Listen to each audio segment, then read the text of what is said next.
Alright, this video is going to be about the steps to solve equations. It's also very similar to inequalities. I know you guys haven't got there yet, but the same rules are going to apply to both. This may be a one rule change. Step 1, combine like terms. That means you're not going across the equal sign. Just look to the left of the equal sign, simplify the like terms. Look to the right of the equal sign, combine those like terms. No crossing over yet. Step 2, add or subtract. Okay, those like terms, we're going to look at the left side, see what like terms are on the right side, and try to move those to the other side. And we do that by doing the inverse, the opposite. So if you see plus 2, you get rid of it by subtracting 2, and then you would subtract 2 to both sides. After you do all the adding, subtracting, your goal is to make sure that you get all the variables on one side and all the numbers on the other. After you get that taken care of, you have to look at the multiplication division, if there is any. In order to get rid of the multiplication division, you got to do its inverse. So if you see something like, say, a 5x, you can get rid of the 5 by dividing by 5. I'll give some more examples in a second. The last piece after you multiply or divide the inverse to both sides is to just solve it. Get the variable by itself and simplify the answer, and then you can literally plug the answer back into the original problem and check to see if it works. There's a built-in check method for equations, so you really don't have an excuse. Some reminders about this. Your goal is to get the variables by themselves. Okay, that's your whole point. So if you're not getting all the variables by themselves, then you're not going anywhere. So make sure you have a strategy in mind of how to do that. Step 2, add or subtract must be like terms. Like terms, just a reminder, are like 2 and 3 or 2 and 2. A and A are like terms. 3x and 2x are like terms. 3 and 2/3 and 1.5. Even though one's fraction, one's a decimal, technically they're both numbers. So we can combine those. Step 3, when you multiply or divide, you must do it to everything. Okay, that's why we hold it to be the last step of before we actually go and solve it. We just want to make sure that if we can combine everything and add or subtract first, it makes it a lot easier. Can you do it first? Absolutely, you can definitely do it. It just makes it a lot longer. All right, so let's look at some examples here. First example popping up. 2.5x minus 13 equals 2. 2.5x minus 13, these are not like terms, so that's step 1. We don't have to worry about that. Step 2 is to add or subtract. Well, this is a minus 13. I see a 2 over here. So if I can keep this over on this side, I can move the numbers to the right. So I'm going to get rid of minus 13 by adding 13 to both sides. Okay, so negative 13 plus 13 is gone. That leaves me with 2.5x, and then 2 plus 13 is 15. Now 2.5x means multiplication. How do I get rid of a multiplication? I need to do its inverse, its opposite. It needs to be divided. So I divide both sides by 2.5, and 2.5 divided by 2.5 is 1, and 1 times x is x, and 15 divided by 2.5 is 6. I can literally plug this answer all the way back up here, plug it in, and see if it works. And we'll see that it actually does. Okay, 2.5 times 6 minus 13 is 2, because that's 15. 15 minus 13 is 2, and 2 equals 2. We are able to check our answer. You can do that with every single equation. So I'm going to give you guys opportunity to kind of check your answers. I shall give you this one first. Okay, go ahead and give this one a try. If you want to see it, pause it. I'm going to give you the answer in 3, 2, 1, 8. Okay. All right, so you can do that one on your own. Next one, example 2. All right, so you notice that you have multiple terms here for the x. Before it was just one x. In this case, you have 2 sets, but they're both the same term, so you combine them. So what is 9x minus 6x? Well, remember, variables are like objects. So you have 9 x's minus 6 x's. How many x's are left? In this case, it would be 3 x's. Okay. So now we have the numbers over. We have the variables are right over here on the right. I have a number over here. It'd be easier just to take this plus 15 and get rid of it and move it over here to this side. So I'm going to recommend subtracting 15 from both sides, because 15 minus 15 will be 0. And negative 12 minus 15 will be negative 27, leaving us with just 3x on the right. And we can get rid of the 3 because it's multiplication by dividing. Divide both sides by 3. It gives me x is equal to negative 9. It doesn't matter whether the x is over here or over here. So if you see that and get confused, it's okay. All right, you can switch it. They're interchangeable. All right. All right. Here are some ones to practice. If you want to see, if you want to give these a try, go ahead and pause your screen. I'm going to post the answers in 1, 2, 3. There's your answers.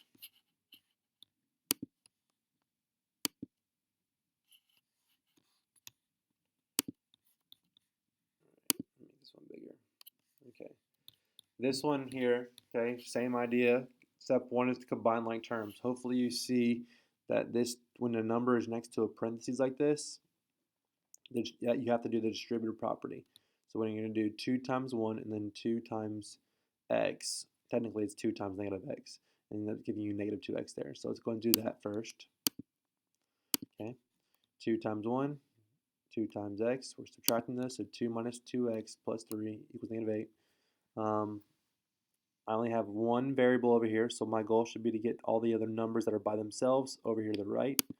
Okay, combine 2 and 3, make 5, and then move it all at one time. Because you always do the sign of the second number that you're combining. You always do that operation. Now in this case, it was 2 plus 2, or sorry, 2 plus 3, which is 5. Okay, and then we need to do subtraction. Subtract 5 from both sides. Negative 8 minus 5 is going to give us negative 13. And then divide both sides by negative 2.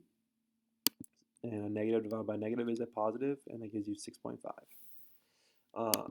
Another method you could have used, I mean, you didn't have to do that. You could have subtracted the 3 first.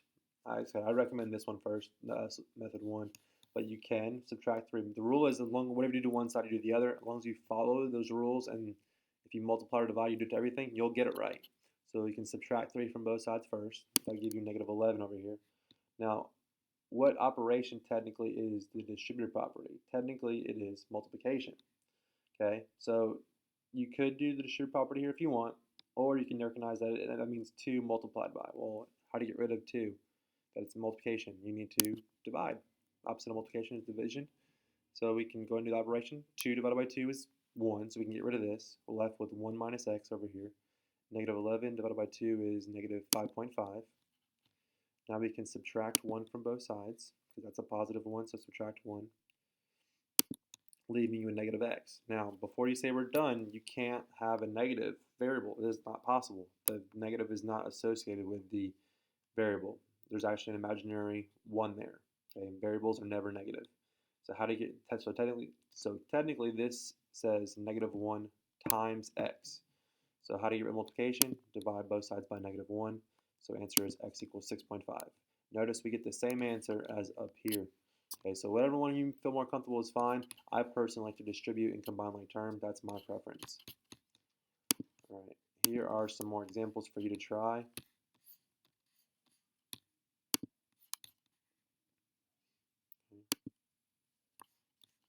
So you can do 1, 2, and 3.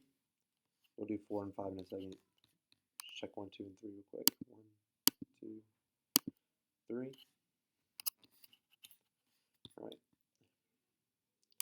Example 4. Using a table. Use the table to find the number of miles x you need to bike on Friday so that the mean number of miles biked per day is 5.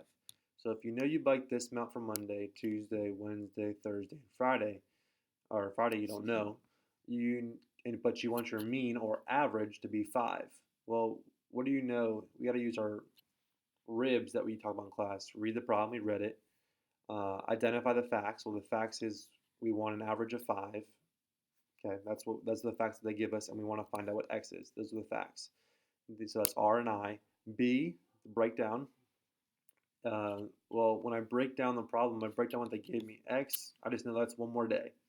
The mean means average, and average is calculated by adding up everything and dividing by how many of you have. So in this case here, if we add up all of these, 3.5 plus 5.5 plus 0 plus 5, so far that'll give me, was that 9, 14 miles so far for the week. So I know I need to add some more to it, so 14 plus Friday, and divide that month by 5 days, and I need an average of 5. So how many more miles do I need to do Friday to have an average for the day, or average for the week of 5 miles? So that's kind of the breakdown. And then the last part is, after you break it down, is to go and solve it. You have what you know what you need. Go after and get it. So in this case here, kind of the same ideas here, just another way of writing it. So we have our 3.5 plus 5.5 plus 0 plus 5 plus x. Okay, these are all the 5 days over here divided by 5. Well, when you combine all those, we get 14 plus x divided by 5 equals 5. Well, then now this becomes an equation. So whenever you have a denominator, your goal should be to get rid of it. So how to get rid of divided by 5? We need to multiply both sides by 5. So we did that. 5 over 5 cancels out, leaving me with just 14 plus x. Okay, and now we need to subtract 14 from both sides, telling me that my x has to be 11. So on that Friday, I need to bike 11 miles in order to get to work. And see if that makes sense. Add 11 in there, you add them all up, you get 25 miles for the week, and divide them among 5 days. 25 divided by 5 is 5 miles per day. All right, hopefully that was helpful. If you have any other questions, come see me in class.